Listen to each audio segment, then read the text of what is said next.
Ladies and gentlemen, good day and welcome to the Triveni Turbine Ltd Q1 FY2026 earnings conference call. As a reminder, all participant lines will be in the listen-only mode, and there will be an opportunity for you to ask questions after the presentation concludes. Should you need assistance during the call, please signal an operator by pressing star then 0 on your touchtone phone. Please note that this conference is being recorded. I now hand the conference over to Mr. Rishabh Barar from CDR India. Thank you, and over to you, sir. Good day, everyone, and a warm welcome to all of you participating in the Q1 FY2026 earnings conference call of Triveni Turbine Ltd. We have with us today on the call Mr. Nikhil Sawhney, Vice Chairman and Managing Director, Mr. S.N. Prasad, Chief Executive Officer, Mr. Sachin Parab, Chief Operating Officer, Mr. Lalit Agarwal, Chief Financial Officer, and Ms. Surbhi Chandra, Investor Relations and Value Creation. Before we begin, I would like to mention that some statements made in today's discussion may be forward-looking in nature, and a statement to this effect has been included in the invite which was mailed to everybody earlier. I would now like to emphasize that while this call is open to all invitees, it may not be broadcasted or reproduced in any form or manner. We will start this call with opening remarks from the management, following which we will have an interactive question and answer session. I now request Mr. Nikhil Sawhney to share some perspectives with you with regard to the operations and outlook for the business. Over to you, Mr. Sawhney. Thank you, Rishabh. A very good day, everyone, and a warm welcome to all of you participating in this Q1 FY2026 earnings conference call for Triveni Turbine Ltd. The performance of the company in the quarter gone by is disappointing. There are many reasons for that, and I'll be happy to go into those. Largely, the disappointment in the decline in sales was due to deferment of orders because of the conflicts that have happened between in the Middle East, Israel, Iran, as well as with India's conflict as well with Pakistan. These deferment of MRTs and inspections by clients have led to a deferment of dispatch based on contractual as well as revenue recognition terms.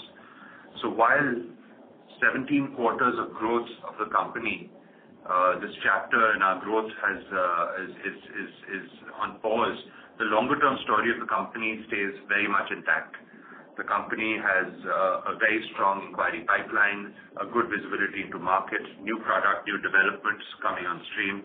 And while we'd already cautioned in the previous conference call about the revenue of the company being lumpy, as the business of the company has moved into larger value contracts, both in API as well as in higher megawatt categories, when deferment of orders happen, these show themselves out more in the results of the company. But having said that, let me take you through some of the specific results, and I'll be happy to take your questions during the Q&A. The revenues of the company stood at 3.71 billion rupees, a decline of 20% year-over-year, and EBITDA was declined by 17% to 958 million rupees. The margin for EBITDA stood at 25.8%, an increase of 100 basis points year-over-year. PBT came in 19% lower at 873 million rupees, with a PBT margin of 23.5%, an increase of 20% year-over-year. PAT stood at 644 million, a decline of 20%. Quarterly order booking was at 5.39 billion rupees during the quarter, a decline of 16% year-over-year, and the outstanding order book as of 30th of June stood at 20.74 billion rupees, a record and an increase of over 20% year-over-year. Cash and investments stood at over 1,000 crores. Order booking for the quarter, as I said, increased by 16% was a decline of 16% year-over-year to 5.36 billion rupees. This is due to lower export demand across products and aftermarkets. The order booking was impacted also by geopolitical tensions. We had certain situations of clients and export clients who, given the India-Pakistan conflict and the risk of force majeure, decided to not place orders on us, but on European parties where this risk was perceived to not be as large. Having said that, global uncertainties persist, and we exist in this market despite the uncertainties. The US market also presents certain uncertainties in terms of placement of orders, and those deferments are part of our active marketing efforts. As you could imagine, placing orders without knowing what the tariff levels would be, it would be a great amount of uncertainty on our end clients. While the inquiry book in the United States has gone up by over 175% and gives us good visibility into orders that may be placed in the coming quarters. Similarly to what we had talked about in the Indian market, where we've seen very good growth in the inquiry book in FY25, but a deferment of orders. And we see that in Q1, orders are being placed in sectors ranging from steel, cement, sugar, large value, large capacity orders. We believe that this will continue into the rest of the year as well. So we're quite optimistic on the domestic market from a capital investment perspective, but equally so in certain global markets. While we've seen an overall growth of the inquiry book by about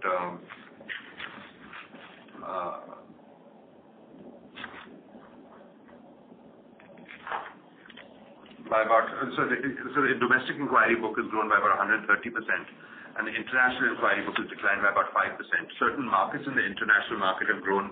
As I told you, the North American market has grown quite considerably. We've had good growth in the Central Asian region, as well as in Africa. There's been certain decline in our inquiry book coming from the SAARC region, as well as Southeast Asia, as well as Europe. But overall, on a balanced basis, we seem to think that the year presents as good opportunities as we've had for order booking in the previous year, but obviously with an expectation of growth in order booking for this current financial year. At the same point in time, our revenue is something that would be back-ended, as I've talked about already. We are very optimistic on execution of our orders, but we have to temper it with the uncertainties that exist in the geopolitical situation, both from a perspective of dispatch and therefore revenue recognition and revenues, but also in terms of order booking. Despite all these risks, the company is continuing with what its mainstay is, to focus on technology innovation, and introducing new products into the market. And so with that, we're very proud and very happy to talk about a very new product development that we've had, which is our new heat pump. We proactively undertake new product and technology initiatives to diversify our portfolio across various energy transition products, and this includes heat pumps, chillers, steam compressors, gas expanders, which use carbon dioxide, both in supercritical as well as transcritical forms. And it gives me great pleasure to formally introduce our newest product launch, India's first CO2-based high-temperature, ultra-efficient heat pump, capable of delivering heat at up to 122 degrees centigrade and achieving a coefficient of performance of 6. This is indigenously developed, and the product marks a major step forward in offering clean and future-ready heating solutions to India's industrial sector. The CO2-based solution has been developed in technical collaboration with the Indian Institute of Science in Bangalore, combining academic research and industrial engineering legacy of Triveni turbines. To give you a little bit more information, unlike a conventional heat pump that uses synthetic refrigerants with high global warming potential, this new solution uses carbon dioxide, a natural, non-toxic, non-flammable refrigerant with zero ozone depletion potential and a global warming potential of 1. This launch comes at a time when countries, including India, are accelerating efforts to phase out hydrocarbons under the Kigali Amendment, as well as which was a subsequent amendment to the Montreal Protocol. This heat pump is up to 3 times more efficient than conventional electric heating solutions and is significantly more efficient than average commercial heat pumps. Globally, a COP of 6 for high-temperature heat pumps operating above 100 degrees centigrade is considered a best-in-class, especially under tropical climate conditions. The heat pump has been successfully tested at Triveni's newly commissioned heat pump test center in Bangalore, where it met full performance benchmarks. The applications for this would include industrial customers ranging from the pharmaceutical, food and beverage, chemicals, textiles, distilleries, pulp and paper, and district heating cooling applications, and with support applications including steam generation, pasteurization, distillation, dehydration, dyeing, metal cleaning, drying, etc. We're very optimistic about this. India presents a unique opportunity for us to prototype and commercialize this development, though we think that the market is more global than for India. But this just gives an indication of the innovation that Triveni Turbine is able to put forward. We will be coming out with newer products to align with this offering, which will help expand our market and give us greater visibility into sustaining growth in the coming quarters. As I talked about the fact that while this quarter has seen a decline, our growth trajectory in the longer term basis is still very robust, both from a perspective of our technological into the resources that we put into technological development for our steam turbine lines to further improve efficiency and ensure that we're reducing cost continuously. Given that fixed capital formation will continue in certain end user industries, specifically also in terms of renewable energy generation, it makes us quite consistent. It makes us quite confident on the growth path that we have. That, coupled with our newer innovations of CO2-based products, both in terms of supercritical and subcritical carbon dioxide turbines and heat pumps and other products that we'll be introducing, gives us greater visibility. Of course, challenges exist given the global uncertainty. Orders will be lumpy. Dispatches may get impacted, and so therefore revenue may be lumpy. As I said, for this current year, we will be back-ended quite significantly in our growth. We believe that the future years hold good promise for Triveni and its products. The challenge is for us to be able to reach more global markets and ensure that customers maintain their high level of satisfaction with our products is a constant endeavor. We're happy to go through some of those efforts that the company is leading in terms of ensuring that we are best in class in the customer's mind from a customer satisfaction perspective, that we are best in class in terms of technological offerings in front of our customers, and ultimately we're able to sustain our growth not only in terms of product but to help work with the customer through the life cycle of the product, which will aid in our aftermarket revenues. We continue with our other initiatives, including digitization and expansion of our international subsidiaries to ensure that we are able to get the required return on capital employed that we have in those subsidiaries. The subsidiary performance of both the South African and the US market has been underwhelming for this current quarter, but we believe in the coming quarters that we should have some uptick, both from refurbishment as well as new product in orders. With that, I'm very happy to take questions.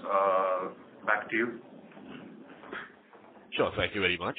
We will now begin the question and answer session.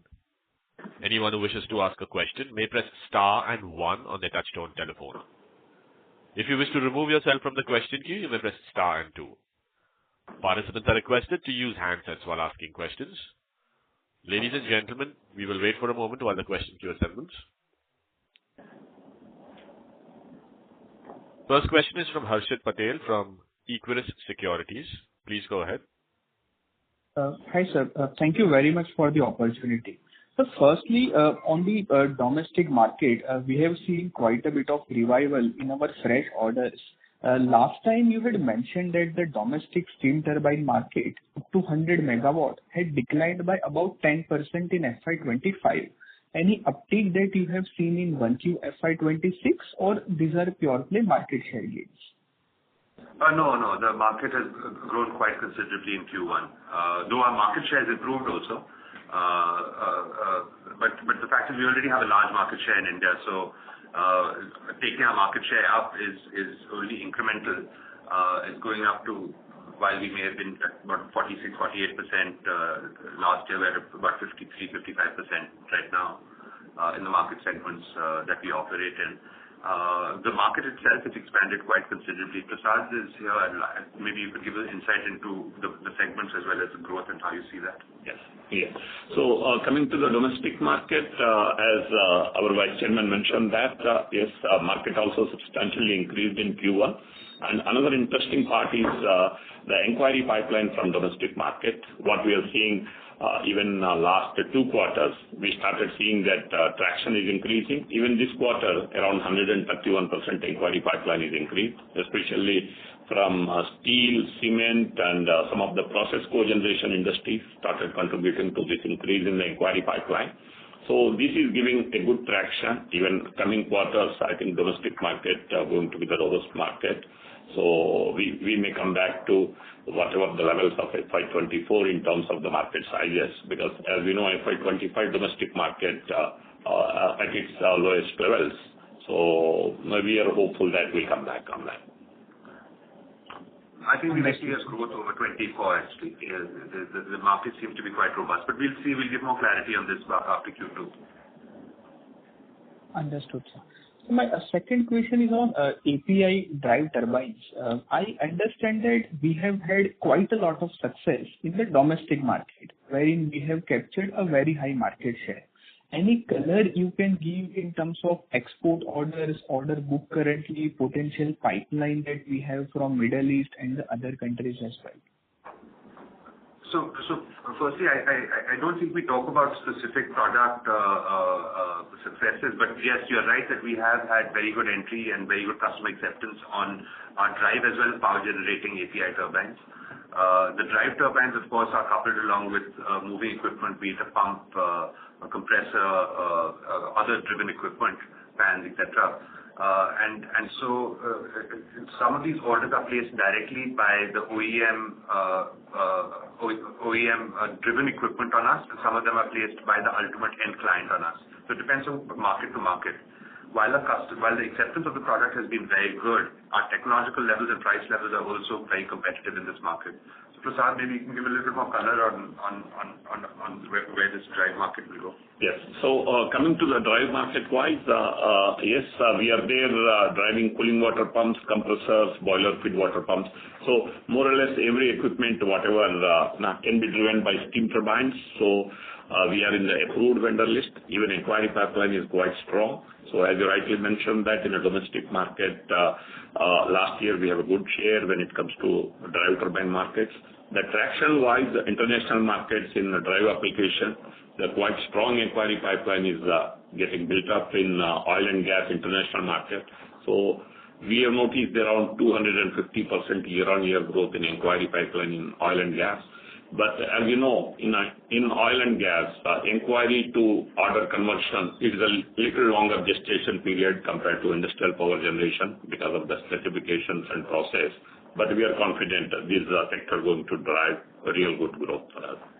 You know, one of the things that you may have noticed in our results is that despite the fact that turnover came down by 20%, that our margins were quite robust. And this is driven by the fact of good overhead absorption of the business based on the profit margins based on our revenue split. Aftermarket as a percentage of revenue is 31%, which is approximately the same as it's been in previous quarters. But it is the type of orders that we're taking which are better in margin, which are, of course, from the API segment as well as from the export market. Given the fact that as the market over the last couple of years has grown, the intensity of competition remains, but the efforts that the company has made in terms of lowering cost, in terms of material cost, as well as expanding its supply chain relations to have better price realization from our supply chain is bearing fruit. So we're quite confident in the fact that margins will be reasonably robust this year. Understood. So just lastly, if you can update on the execution status of the CO2-based energy storage system order that we had from NTPC. Also, has any clarity emerged in terms of what kind of margins we will be able to post in this new area that we have ventured? You know, I think you know that we won't talk about margins, but this is it's of course not a negative margin or contribution order for us. This is as a company we don't work on a subsidized basis. But the scope of the work is reasonably comprehensive. It is just shy of EPC in a sense. And so therefore you won't know full cost until we actually end up finishing the job. We've obviously taken a number of contingency factors which we'll find out only towards the end. As far as the execution goes itself, everything is on track for us to deliver it. We have delivered CO2 turbines to the same party in this current quarter as well, and so that will go to an application. But they've had a very good successful installation in one of their sites in Italy, and the performance has been as stated. So we're quite confident in being able to deliver our commitment to NTPC, both in terms of the performance of the project, but more so in terms of the time. And Sachin, maybe you could talk a little bit about the cost, how you see that. So good afternoon. As our Vice Chairman has mentioned, the execution of the project, the CO2 turbine for NTPC is well on track as per the plan. and NTPC is also updated about the progress that we are making. Important to note, as our Vice Chairman said, is that we have already executed a similar project in terms of a CO2 turbine for the same technology partner, the same application, and that was very much in time and in cost. So we are confident that we will be able to achieve the same with the NTPC project as well. But as mentioned by our Vice Chairman, it is just short of an EPC. So there's several areas of civil construction that are involved, and we'll be able to look at accurately the margins only after completion. Thank you. Thank you. Next question is from Jay Chauhan from Trinetra Asset Managers. Please go ahead. Good afternoon. Am I audible? Yes. Yeah, thank you for the opportunity. I just have one question. You have recently launched India's first CO2-based high-temperature heat pump with COP of 6, right? So could you just provide some color on the addressable market size for this product domestically and internationally, and what kind of revenue contribution we can expect from this product line over the next 2-3 years? Yeah. So the fact is that actually the current markets are catered to, or the applications are currently catered to by disparate equipment. So they're catered to by separate equipment. So the fact that we're going to be introducing a heat pump that has both a cooling and heating application and at the same time is somewhat unique from a perspective of this efficiency that is being delivered. That's part of the reason that the efficiency is being delivered actually. So when we do look at the market size, it like I said, in India it will be limited in its current application of how customers will use it, because the comparables will be HFO heat pumps or other comparable technologies. We believe that that the market for these type of products is for us to work and develop. It's a little premature for us to give the market size which we have worked out internally. It's robust enough for us to pursue, but I'm a little hesitant right now to provide any indication on contribution of these new technologies to our revenue. These will all be things that we will introduce into the market as we see customer acceptance of it. We will come back and tell you how these products fare. But it would be correct to say that these new product introductions would not contribute more than a couple of percentage points to our revenue. So once they become more meaningful, we'll provide more color, but it is a lot more development work for us to develop the market. We believe a lot of it will be driven internationally. Right, sir. Got it. Understood. Sir, I guess in your opening remarks, you mentioned about the differentiation of this product, and what you said just now is just contradicting that point. So can I know what exactly is the differentiation, and is there any differentiation in this product? No. The point is that the efficiency of this product is something that is unmatched. For a heat pump to deliver temperatures of over 120 degrees is also unheard of in categories in our type of temperature. Because this is a tropical climate in which we are applying this. So one is a technological innovation to be able to achieve best-in-class results in terms of efficiency and operating parameters. The next is the fact in terms of what customer usage may be. The customer usage in applications will, like I said, vary from everywhere from drying to distillation to steam generation. Now, it doesn't mean that suddenly we're going to become a boiler company, and that's not our ambition either. This is a product that which will have a different channel for sales. It will not be the same channels that we are using currently, and so the development of the market is a slightly longer term thing for us to be able to introduce this product into the market. So got it, understood. Yeah, okay. Thank you. Next question is from Amit Anwani from EF Capital. Please go ahead. Hi, sir. Am I audible? Yes, please. Yeah, thank you for the opportunity. So my first question is on the international pipeline. You did highlighted that the inquiry book has declined by 5%, and including SAARC and Southeast Asia plus few other geographies. Just wanted to understand, we have been growing international business from the past 2 years, getting into newer markets. So with this slowdown and current situation, has that changed for us, or still we are looking for newer market? What is the response in other incremental market which we have been getting into the past? And second, yeah. Let me just complete that first. So it's a good question. It's a good question because actually our ambition to drive deeper into markets is continuous, and we think that we have a long way to go before we have covered a lot of our international markets completely. This is both in the largest markets that we cater to, which is Europe, which while may have seen a decline in inquiry flow, still represents a very large segment of demand for us and order booking. This is driven by the fact that the energy transition market in Europe is very robust and resilient. There's a lot of money behind that theme, and as the fuel sources become available, this is something that companies are very ready to invest in. In other markets such as the United States, it is more of going deeper to expand the inquiry levels in what is a $25-27 trillion economy. The reluctance, while the inquiry levels have grown in the US market, the placement of orders there is getting quite deferred. And this is actually quite similar globally, that given a lot of uncertainty that exists, we are finding that inquiry to order conversion cycles are becoming a little longer. It's difficult for me to point out exactly how much is getting elongated from customer to customer or geography to geography, but there's definitely a little bit more hesitation. But the requirements are still there. The demand is still quite robust, which is what the inquiry book suggests.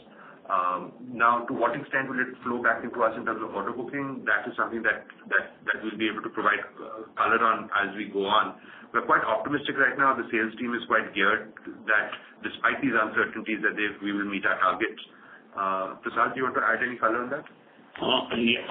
Just to add that, yes, these things also what we are seeing maybe a temporary moment that is especially Europe and all because of the geopolitical situation in Q1 and all. Just everybody want to cross their fingers and wait and watch sort of a scenario. But now going forward, by seeing the requirements in Europe and all these things, what we are seeing last 1 month plus days, yes, I think we may be back in inquiry pipeline as well in international. Right. Sir, my second question is on the deferment in dispatches, which you already alluded to. So, considering that this year would be back-ended and lumpy with respect to dispatches, wanted to understand two things. Has there been any change in the growth outlook which we were looking 3 months back and now since the dispatches are deferred for this year? And will there be any permanent slippage or permanent loss because of these issues which you're looking for? And what was the deferment in revenue for Q1 which got deferred because of the delays in dispatches? Unfortunately, we're not going to be able to give you a rupee figure to the dispatch, to the amount of revenue that got deferred. But as you would understand, customers, when uncertainty exists, project timelines are getting extended. So there are two different issues that I'd like to highlight. One is what happened in this quarter in specific, which was MRTs and customer inspections that have to happen before dispatch takes place, and without that inspection taking place, we can't dispatch, and so therefore we can't recognize revenue, which was impacted by different conflicts in this current quarter. At the same time, what is happening also is that long project cycles by themselves are getting extended, which has a longer term impact in terms of how we forecast revenue to be and dispatches to take place through the course of the year. We are still, as we said in the investor brief as well, we are continuing with our outlook for the growth trajectory that we have as a company. That is not stopping. But very frankly, there's already an expectation that some orders that were meant to be dispatched in this current year will get deferred into next year just because customer acceptance in terms of lifting will be deferred. But that is, after taking that into consideration, is why we are talking about the fact that the company will continue to grow in the stated way that we've grown in the previous year. Sure, sir. Lastly, sir, on the heat pump, any addressable market, whether we'll be going local, global, any competition, any color on the addressable market there, and what kind of revenue by when Are we expecting any contribution from this product? So this heat pump application, as our Vice Chairman mentioned, that this is a very, very unique opportunity in terms of giving 122 degrees and with the COPQ of around 6. The applications-wise, if you see any of the process industry, starting from distillery, food processing, the usage, the fitment is there in many industry segments. But the only thing is, see, when we are telling 122 degrees for majority of the customers, so unless otherwise they see that they don't believe this thing. So that is the reason whatever the demo unit we established at our Pina facility at Bangalore, which is giving these lot of the results. So initial maybe couple of quarters, so where we are focusing is industry-wise, segment-wise, we are inviting customers, consultants, and we are showcasing this thing, both in domestic and international. So otherwise, if you see heat pump addressable market globally, if you see, this is a huge market. We are talking of around $2.5 billion dollar market. But this fitment will not be, because some of these things are low heat requirements sort of a scenario and all. We have to create the market for this thing. But what we believe is that is the reason we invested a lot of time and energies into this development along with ISC. We believe that this is a considerable market for us, but it will take some time because we have to drive this market towards this application. It's important to point out that one of the unique things and why this efficiency is possible is because this is a high pressure system. And that's why applications cannot come into sort of residential use, etc., because of the difficulty of maintaining the high pressure and the risks from a high that come with the high pressure system. Now, Triveni is used to working with systems like this because this is what the company does. We perform in high pressure, high temperature applications. So the constraint of a high pressure system also has to be looked in terms of where the applications may be executable. Sure, sir. Thank you so much for answering my questions. All the best. Thank you. Thank you very much. Before we move to the next question, we would like to inform participants that given the long queue and to allow maximum participation, we request participants to please limit your questions to one per participant. Should you have a follow-up question, we request you to rejoin the queue. We take the next question from Bala Subramanian from Arihant Capital Markets. Please go ahead. Good afternoon, sir. Thank you so much for the opportunity. Sir, small modular reactors is an emerging opportunity. So what is the addressable market and how does we plan to compete with against global OEMs? So we provide bottoming solutions to the heat that is produced from reactors. And the addressable market here is actually at this current point in time quite small because it's only startups and those type of applications currently which are currently in the inquiry book. Am I correct, Prasad? Yes. But the fact is that essentially we provide heat and power solutions and small modular reactors continue to be a growing market for us. We see it representing an increased percentage of our inquiry book. It's not a significant percentage, but it is continuously increasing. So do applications such as geothermal. And this is both from foreign requirements, but also indigenous startups. So you have companies in India which are also looking at it. We will announce in the coming quarters of new developments that the company is undertaking in the organic Rankine cycle market, and so those will be new low heat recovery systems that which will have better applications in micro reactors. But having said that, the company itself has large experience in dealing in the nuclear sector. We have refurbishment and aftermarket opportunities with the Nuclear Power Corporation in India as well as with other utilities, nuclear utilities globally, where we offer not only services but parts. So we have the idea of quality that is required. We have the idea of the documentation and the systems that are required. We understand the robust and reliability that is necessary in the system, and both from a product and aftermarket perspective. So we're optimistic on the market of this particular market of nuclear power. Thank you. Next question is from Chirag Muchala from Centrum Broking. Please go ahead. Yeah, thank you. So my question is on the aftermarket services. So just wanted your feedback on the latest growth potential in aftermarket, including refurbishment orders from overseas.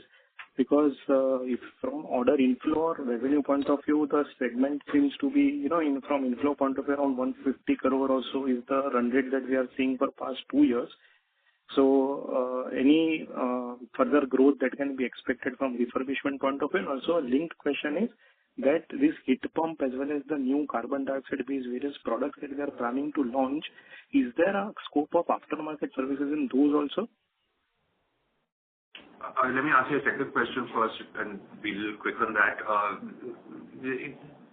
There's aftermarket potential in every business. The question may be in services or spare parts, but you need an install base that has been running for some period of time before you can actually approach it.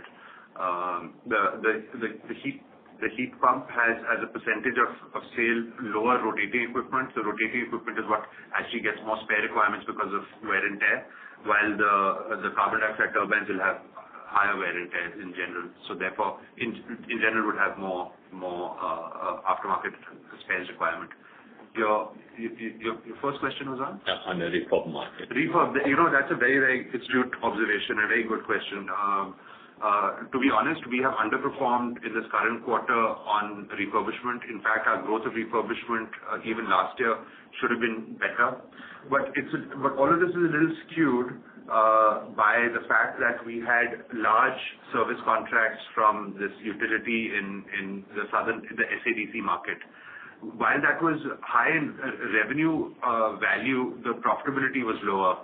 As we've been successful in a lot of those endeavors, we've moved up the value chain to a higher value refurbishment contracts. So looking at the refurbishment value in specific is yes, while I admit that it's slower than than the growth that we want, and the fact that we think that there's much more growth in this market segment itself. You have to understand that we want to move up the value chain continuously also to do higher value-added work in the refurbishment so that we can earn better margin and add more value to customers from the technological perspective rather than generic services. But a lot of that is driven around having on-the-ground presence in certain locales to be able to build customer confidence. So there's a lot more work we need to do there. You're very right. We need to perform much.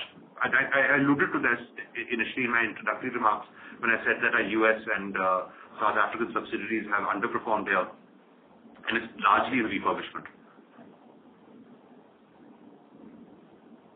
Thank you. Next question is from Prolin Nandu from Edelweiss Public Alternatives. Please go ahead. Hi, Nikhil. Thank you for giving me the opportunity. I just wanted to understand how important are these physical inspections, both for completion of order as well as for order pipeline, given the fact that some of the customers whom we are dealing with are have been dealing with us for quite some time now, and there is always an option of, probably digitally checking some of the turbines. So what I'm getting at is that, once probably these people continue to travel, will the pipeline and execution improve, and some of the orders that we have lost to our European counterparts, right, during the quarter, are they expected to revert? The macro situation will take its own sweet time, but something which was very unique in Q1 and is not expected to repeat, is that largely taken care of? Well, so there are two different questions. One is on order booking. Order booking, well, we hope that there's no more situation where a force majeure situation can arise in India, which is India directly in a conflict. So we think that from a customer interaction perspective seems to have subsided. That is no longer a concern in going into Q2, Q3, Q4, etc. From a dispatch and revenue recognition perspective, Prasad, maybe you can talk about what customers' expectations and how. Yes. So this is a very unique situation in Q1 because for these turbines being very critical, what customers normally expect is a mechanical run test, where we run this turbine using the steam in our factory. That is one of the unique proposition what we offer to the customers. So normally customers visit there, they witness this the whole process, then they sign off.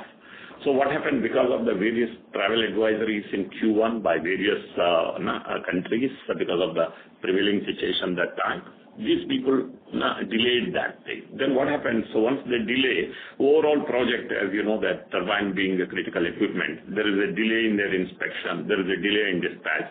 Overall project schedules also got little extended that.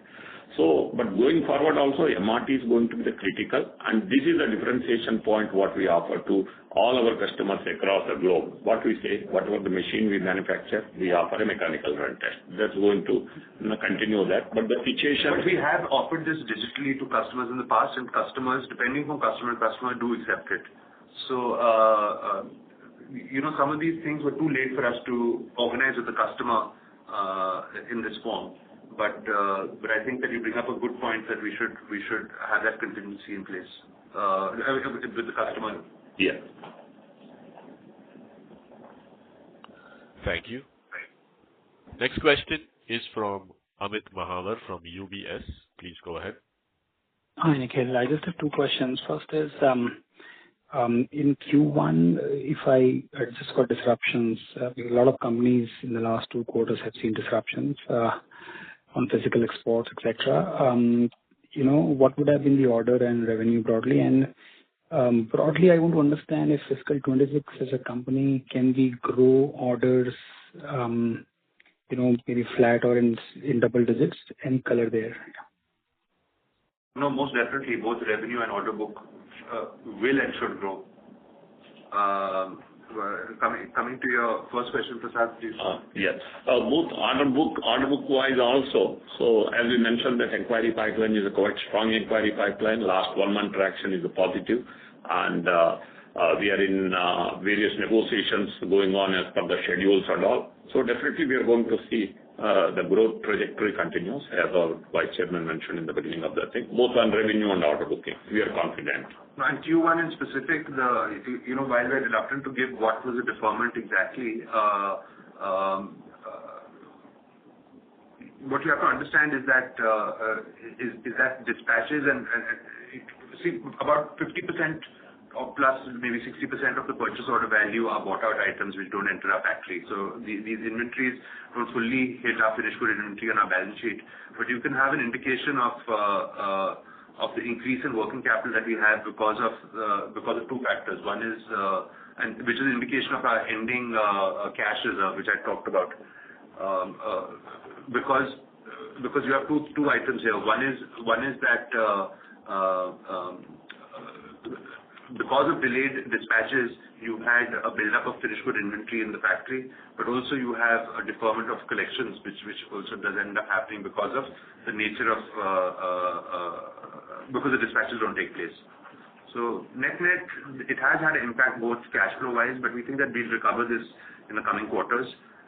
Net, you should expect the company from a year-on-year performance to sort of meet half in H1. By 9 months, it should be exhibiting growth over the previous year and significant growth in Q4 versus last year. Thank you. Next question is from Rohit Chawla from NV Capital. Please go ahead. Yeah, thank you for the opportunity. My question was on, so this quarter, our sales declined by almost 20%. And if we see the domestic declined by 24 and export by 16. So exports understandably because of the geopolitical conflict. What are the reasons for domestic sales being subdued? So the company works off an order book. So very frankly, we execute what we have in our order book. And last year's order booking from the domestic market was weak. I hope that answers your question. Yeah, the order book is now 20% YOY. So this order book is executable over the next 9 to 12 months. Is my understanding correct? No. Actually, so some of the larger capacity orders will be executed in FY27. But the fact is, we do have book and bill in the current year because all the spares and aftermarket orders are executed within a time frame of anywhere between 2 to 4 months. So we have order booking of that which will be executed within the year also. So that's why we're confident, not only given the fact of our opening order book position, but also the book and bill which will come from these aftermarket segments which have short duration execution cycles. Thank you. Next question is from Raj Shah from Inam Asset Management. Please go ahead. So my question got answered. Thank you. Thank you. We'll take the next question. The next question is from Aditya Gupta from Tara Capital Partners. Please go ahead. Hi, good afternoon. Thank you for taking the question.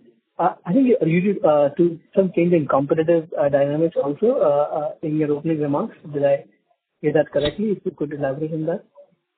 There's a lot of echo. Can you just say your question again, please? I was saying, did you mention there's some change in competitive dynamics also internationally and in India? Was that something you said in your opening remarks?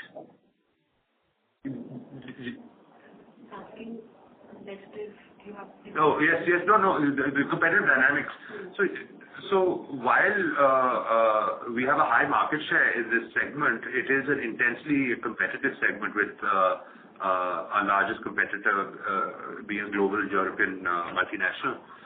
But we do have other manufacturers as well. So there is intensity in competition because ultimately the customers also demand it in terms of having the best realization of price as well as other factors that they consider.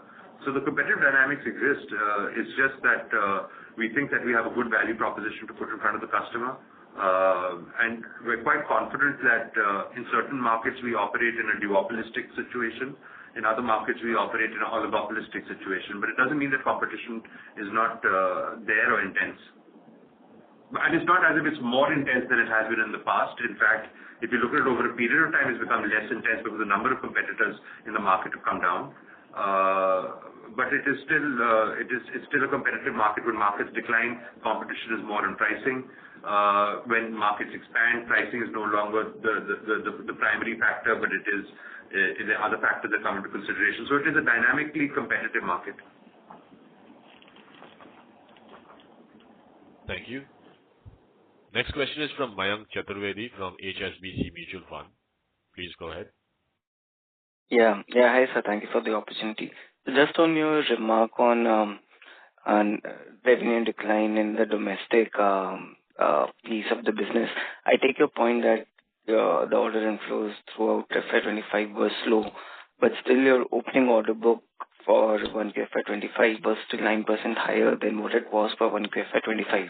Of course, we were expecting a subdued revenues in domestic piece, but still, can you just elaborate on this 24% decline that has come in? And is it the run rate that one should expect going forward as well? Sorry, the 24% decline in what exactly? Domestic business. Decline? In this current quarter? Yeah. So these again based on the delivery schedules. Basically, this is as per plan only when we plan, because the domestic deliveries, as you know, when they are finalizing the orders, this has to be synchronized with the deliveries of the boiler and the site readiness. So this is just a quarterly this thing, but these are per plan. This is no surprises in this. Only in export we have seen the surprises, which were not as planned. This is based on the delivery schedules of the domestic orders. Yeah, there is no dispatch deferment from the domestic market. Thank you. Next question is from Mahesh Patil from ICICI Securities. Please go ahead. Yeah, hi sir. So my question is on the EU market. So you mentioned that the inquiries are down there. However, in US they are increased. So can you just elaborate on why the inquiries are down in EU? Any specific reasons for that? Any specific reason for the decline in inquiries from the European market? Is that the question? Yeah. Yes. You know, our inquiries are based on the efforts that we make, and so we can't have a conjecture on why the inquiries have come down. We can hypothesize that it's because of uncertainty. But the markets in which we are very resilient in the European context is renewable power generation. This is both solid municipal waste incineration, which is largely driven by government or local subsidies, biomass-based IPPs, which is based on availability of raw material, waste heat recovery, which is an energy efficiency-based application. Then you have general fixed capital formation and district heating and some other applications. So when we look at it and break the market down, certain of these segments have been slower in terms of contribution to the inquiry book. But we think in general, the European market presents a very significant opportunity and continuously gives us about 20-odd% of our revenue. So it's a sizable market for us. And in the export market, 20% of export. Thank you. Next question is from Aditya Gupta from Tara Capital Partners. Please go ahead. Hey, thanks for my question again. Can you just confirm there has not been any order cancellation, right? I mean, we see the end of the, I'm guessing we see the net order inflow figure in the press release, but there's not been any cancellations, I think. Yeah, you're right. There's been no cancellation. In fact, actually, our expectations this current quarter was to be significantly higher in order booking. We were very close to actually being maybe 30%, 20% higher than the current number. But unfortunately, one of our end customers didn't place that order. But the current order book is all realizable, all current.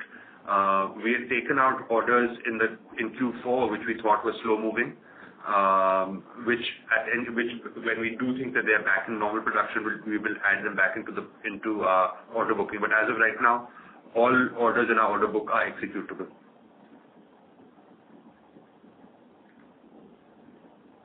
Thank you. Next question is from Seth from ICICI Prudential. Please go ahead. Thank you for the opportunity. So on domestic market, you saw order inflow growth after a long time, after many quarters now, right? But overall, in general, we have not seen that steep of private capital growth in the domestic market. So what has caused that revival for you? And does that have any big orders, or it's more of sustainable order inflows you look at in the domestic market? I think it's quite sustainable in certain sectors like, say, cement. It's quite sustainable. In FY24, we saw good demand coming from the steel sector, which did not exist at all in FY25. As you know, then there was a safeguard duty that was put, and that's led to an expansion again in the steel sector and metals in general. You have general growth in process cogeneration that is happening because of higher consumption and higher investment into end-user industries. Certain sectors like chemicals, etc., is a little slow right now. We're not really seeing it. But in general, we're seeing a growth over the FY24 market size.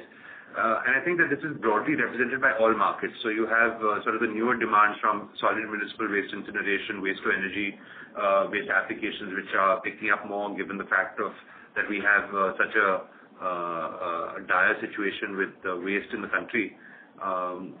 So that gives us confidence, but also newer markets such as paper and plastic recycling, etc., do present newer opportunities. We think that the demand from a lot of these applications is going to be quite resilient. So it's not as if these demand will go. So Sir, do you want to give some insight into how your inquiry book is growing and what it Yes. So as our Vice Chairman mentioned that clearly this is a sustainable growth because this spread, it is not focused in only one segment.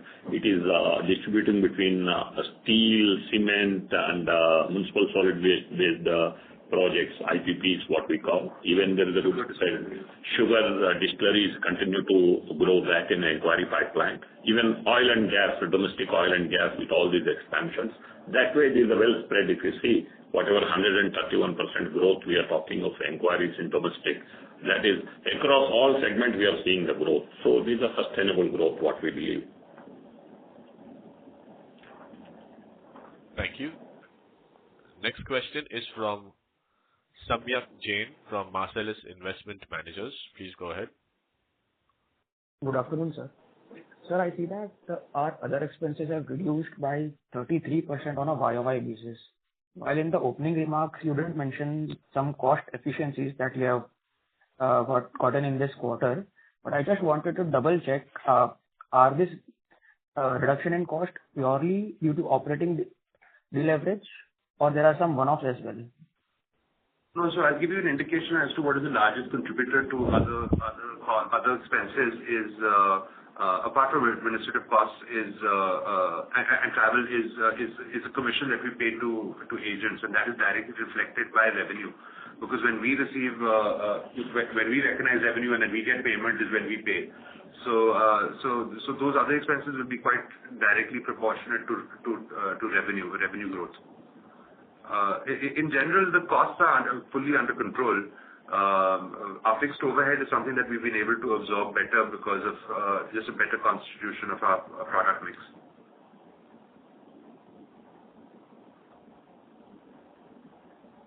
Thank you.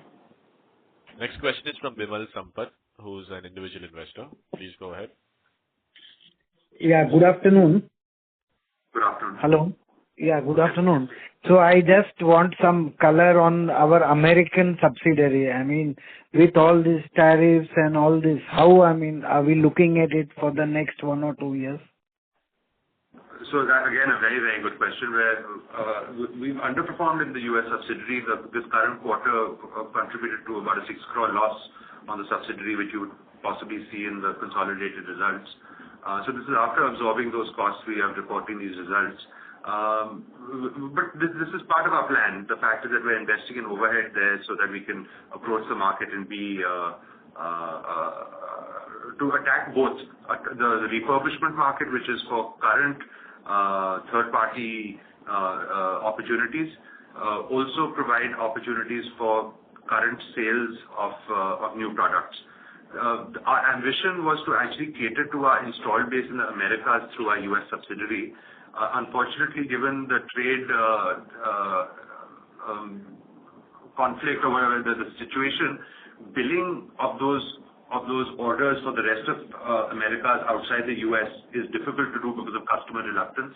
They'd rather bill it directly on India, but doesn't mean that the efforts that the people in the US subsidiary are not benefiting the company directly. We think that the inquiry levels, like I said, have grown by about 175% for the US market, and that gives us good cause for what may come in the coming quarters. But we think that the uncertainty given the direct tariffs with India present some uncertainty in finalizing the orders. I think if we stick at this 25% level, the value addition that we do in the US would be more. We have to see what we have to do with the company. By having a local presence in the US has the flexibility to decide what value addition it will do in which jurisdiction, so that ultimately we can be competitive in front of the customer. Thank you. Next question is from Amit Mahawar from UBS. Please go ahead. Yeah, Nikhil, if you can help us understand, we've been bidding for orders in North America. We have SADCs in where you've covered. I just want to, get this right, that in FY26 and 27, and maybe, Prasad can chip in here. Do you think, we will take a longer time, and the kind of contracts we have, these are contracts which are large value, maybe 2-3 domestic contracts, equate to the one large North American order, the kind of orders we are targeting. Any color on how 26 and 27 you should see, or you think this market will take much more time? And you can compare with the SADC, again, where we had a very strong after-sales trajectory. I'll let Prasad answer first and I'll answer. Yeah. So what we see, these are all delivery cycles wise are finalization periods. So quite normal. Whatever we are seeing last 1.5 years, because our entry into these large size contracts, as you recollect, it is since last 1.5 years, we are participating in this and we are winning these things. So these delivery cycles continue to be the same level sort of a scenario, both in domestic as well as international markets. But coming to this FY26 or FY27, as our Vice Chairman mentioned, that the growth trajectory, whatever today we are seeing that, we are confident and things are in place. These only lumpy quarters, what we are seeing that. Going forward, even in FY27, our attempt is to smoothen that lumpiness, but we are not very sure, as you know, that these contracts linked with the deliveries of other items as well as in large projects, especially in oil and gas. But definitely, based on the current pipeline and whatever the confidence we are having on our acceptability, so there will be substantial growth there. We are on a positive traction on that. I don't know if that answers your question, Amit, but I think that as we reinforce what Prasad has said, that the nature of the company taking larger value contracts means that we will be a little more lumpy. We've seen the impact of that this quarter, and we are disappointed with that. So there's a learning for us also to smoothen it more ourselves, to not have these type of shocks that can happen because of things which are out of our control. But in general, the market is quite robust. The company is in very good footing. We think that our inquiry book indicates a good order booking, and our order booking gives you an indication of the growth that the company may have. So in all fronts, we think that we're quite optimistic in the quarters to come. But of course, the fact is that a lot of the global uncertainty is out of our hands. We try and mitigate it to the extent possible. I think Q1 has been a learning for us, and for that we are disappointed. Thank you. We take the last question from Priyesh Babaria from Mahindra Manulife Mutual Fund. Please go ahead. Hi, sir. Good afternoon. Thank you so much for the opportunity. Sir, just one question with respect to the customer acceptability and also from the perspective of how easy for the customer it is to actually switch the vendors. Let's say, like we observed or we experienced in the first quarter per se. I'm sorry, are you saying that once an order is placed, how easy is it for someone to change the manufacturer? Is that what you're asking? Yeah, correct. Yeah.